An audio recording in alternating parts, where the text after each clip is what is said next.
A argila não é só um material, ela é a base de todo o trabalho do ceramista. Hoje existem muitas argilas no mercado, e isso é ótimo, mas também pode ser um problema, porque pode te confundir na hora de escolher com qual você vai trabalhar. E aí, quanto mais variáveis, maior a confusão. Fica aqui nesse vídeo que eu vou te dar alguns parâmetros e te ajudar na escolha da argila certa para você. Quero te desejar as boas-vindas ao canal.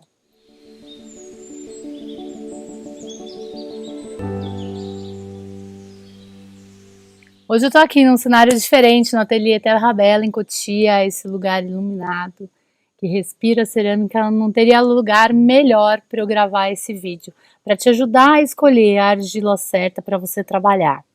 Quando a gente começa na cerâmica, muitas variáveis pode trazer confusão para o teu trabalho, porque aí você trabalha com tantas argilas e não sabe o que deu certo, o que deu errado, e a cerâmica vira um campo minado. Mas não tem que ser assim, não. A argila está diretamente relacionada com o tipo de trabalho que você quer fazer, a escala, se é um trabalho, uma peça muito grande, uma peça pequena, a temperatura que vai ser queimada, o esmalte que você vai utilizar, claro, a característica visual desse material. Então, se a argila, que é a base, muda o tempo inteiro, o seu trabalho vai mudar o tempo inteiro. E aí depois os ceramistas vêm perguntar como é que eu faço para definir a minha poética. Mas se muda tudo o tempo inteiro, a sua poética vira uma confusão. E é isso que eu quero te ajudar aqui. Se você está esperando que eu vou te falar a melhor argila, que melhor funciona, é dessa marca, é desse produtor, é essa argila, esquece, muda, pode sair do vídeo, porque não é isso que eu vou fazer. O que eu vou fazer é levantar alguns aspectos que você tem que prestar atenção para que você considere esses aspectos na hora que você vai escolher a argila e assim definir o material que melhor se adequa à sua realidade e à sua necessidade. E a primeira coisa que você vai considerar é a temperatura que você consegue queimar. Como assim? Olha lá. Se eu tenho uma possibilidade de queimar a 1000 graus, seja no meu forno ou num forno terceirizado, por que eu vou escolher uma argila que queime 1300 graus?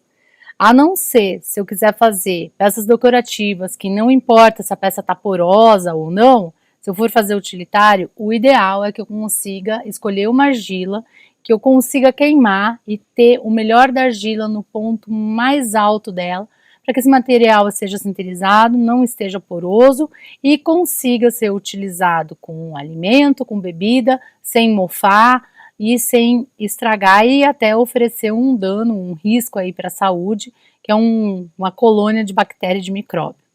Então, você vai ver na sua realidade qual é a temperatura que você consegue queimar esse material e você vai procurar uma argila que se adequa a essa temperatura. A segunda característica que você vai considerar da argila é o tipo de material de trabalho que você quer produzir.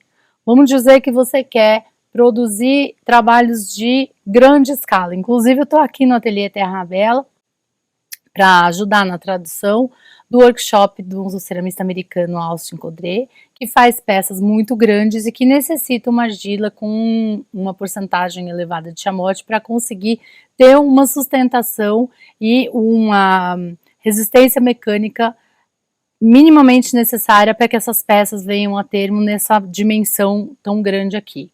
Não consigo fazer isso com uma argila que não tenha chamote. Então eu teria que preparar esse material se eu não tenho acesso a ele diretamente. Se você quer fazer peças pequenas e delicadas, você vai escolher uma argila delicada, fina, que dê uma textura bacana. Não adianta usar uma argila com muito chamote, que fica tudo enrugado, que deixa um trabalho um pouco mais bruto e que não consegue essa filigrana que você necessita. Então, o tipo de argila que você escolher, ele vai estar diretamente ligado ao tipo de trabalho. E aí, voltando para a queima, mas agora não a temperatura, você vai ver o tipo de queima que você consegue fazer. Ah, como assim, Flávia? Vamos lá, a gente tem a queima com a presença da chama do fogo, que são queimas a gás, com madeira, a óleo diesel, que dão um resultado estético e que dão alguns efeitos nos esmaltes.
você tem um outro tipo de queima elétrica. Vamos dizer que você, como eu, mora numa região que tem uma oscilação de energia elétrica, não tem uma entrega de energia elétrica, que era assim o lugar que eu moro hoje. Quando eu me mudei para esse lugar, vivia caindo a força, vivia não tendo força, então não adiantava eu querer ter um forno elétrico. Aí eu tinha um forno a gás, que tenho até hoje. A queima a gás, ela te dá algumas características na queima, e são características muito diferentes da queima elétrica. Se você quer entender um pouquinho mais isso, tem um vídeo meu que eu falo como escolher o forno, que eu falo dos tipos de queima. É gratuito, é só você se inscrever no meu website, conteúdos exclusivos, e aí você recebe um link com vários conteúdos exclusivos, dentre eles como escolher o seu forno. Enfim, e aí você tem um tipo de queima que vai dar alguns resultados diferenciados, se tiver a chama do fogo ou se for uma queima elétrica. Então vamos dizer que eu tenho uma queima lá a gás, mas eu escolho esmaltes que ficam azuis na queima elétrica, eu escolho uma argila que fica desse jeito na queima elétrica, só que no gás ela fica diferente. Não vai adiantar, porque a minha queima não é elétrica. Então você tem que ver qual é a sua realidade, e existem muitas pessoas que vivem essa realidade, que às vezes não têm acesso a uma corrente minimamente necessária para você ter um forno elétrico, ou pessoas que querem o resultado de uma queima a gás e só têm acesso à queima elétrica. Então você tem que ver qual que é a sua realidade e ver qual é a argila que melhor se adequa a isso, e na sequência o esmalte que eu acabei de comentar. Então, de acordo com a temperatura de queima da argila, com a característica da argila, você vai escolher um esmalte que combina com ela, porque a argila e o esmalte têm que ser compatíveis. Se eles não forem compatíveis, se eles não se derem bem, aí você vai ter muitos problemas. Que problemas? Retração, pipoca, bolha, o esmalte descasca, o esmalte não chega na cor que você quer. Isso é um problema, porque aí você tem uma expectativa e uma realidade completamente diferente. Como a argila é a base do seu trabalho, você vai ter que escolher um esmalte que combina com essa base, que em cima dessa base vai te dar resultados minimamente esperados e que você sabe com o que você pode contar. Então você percebe que se, por exemplo, você fica toda hora mudando a argila, você não tem menor parâmetro de saber qual esmalte vai funcionar e qual não vai funcionar. Isso pode ser um problema para você. A partir do momento que você define a sua argila, você sabe a temperatura que você está queimando, porque é aquela que você tem possibilidade de queimar. Você sabe o tipo de queima que você vai fazer, porque é aquilo que você tem acesso. Você consegue definir o tipo de trabalho e não fica brigando com a argila, e não fica tendo peça que cai toda hora, porque você conhece a característica dessa argila e ela vai se adequar exatamente ao que você deseja. E também o esmalte que você vai usar. Depois que você já definiu essas questões mais técnicas, no sentido de uma argila com mais chamote para dar uma estrutura para a peça, a temperatura de queima, qual é o esmalte que é compatível com ela, aí você vai escolher pela estética. Você quer uma argila mais clara, você quer uma argila mais escura, uma argila com pintinha, uma argila sem pintinha. Aí você vai definir, e é uma questão muito subjetiva daquilo que você gosta, mas também de tipos de trabalho que você gosta de fazer. Por exemplo, eu gosto muito de fazer transferência de imagem. Então, no início, eu trabalhava muito com porcelana e com argilas claras, para que essa transferência de imagem tivesse um contraste muito grande com a base, de modo que eu pudesse entender bem como é que funciona essa questão da transferência, entender até o que eu gosto e o que eu não gosto. Hoje eu já consigo trabalhar com argilas de diferentes cores.